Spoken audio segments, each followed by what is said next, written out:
birthday to you. Happy birthday to you.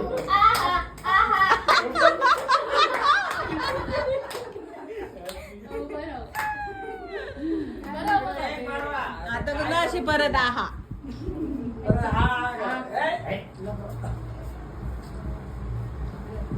पुरी आता cake मग खाऊया.